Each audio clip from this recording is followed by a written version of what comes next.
So a buyer asked me the other day to explain to him what is a seller concession. There seems to be a lot of confusion about what a seller concession is, how it works, who pays for it, and how it affects both the buyer and the seller.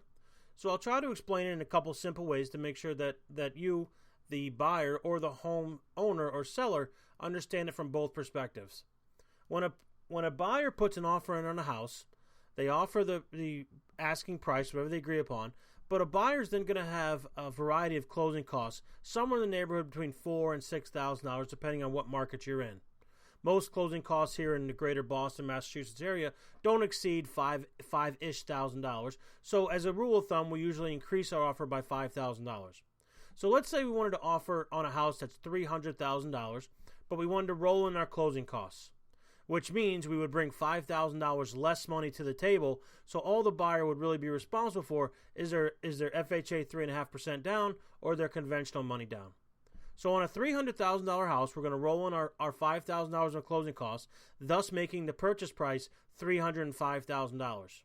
Now, what the seller agrees to do is accept the larger amount, and then it shows up as a credit back to the buyer on the closing statement at the time of closing. So the seller will agree to sell the house for $305,000, give a credit back to the buyer of $305,000. The seller typically pays commission, tax, and any proration on the $300,000, not the $305,000. But the buyer will then finance the $305,000, and their monthly mortgage payment, principal, and interest, and all that stuff is based on the $305,000. So you're basically borrowing $5,000 on top of whatever your said purchase price is, and the seller is really acting as kind of a pass-through to agree on the higher amount, but then obviously take the lesser amount, paying tax, commission, and any other applicable prorated items on that lesser amount.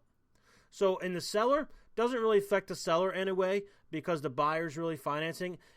Some people view that as the seller paying the money, but it's really not that way because the buyer ends up financing at that $305,000, so their payment is based on the $305,000. The seller pays tax on commission most times on the $300,000. So it really doesn't affect the seller in any kind of way. It's just allowing the number in the paper trail to match up with how a buyer can get their closing costs rolled into their mortgage. So they're basically going to finance $5,000 more over the life of the loan.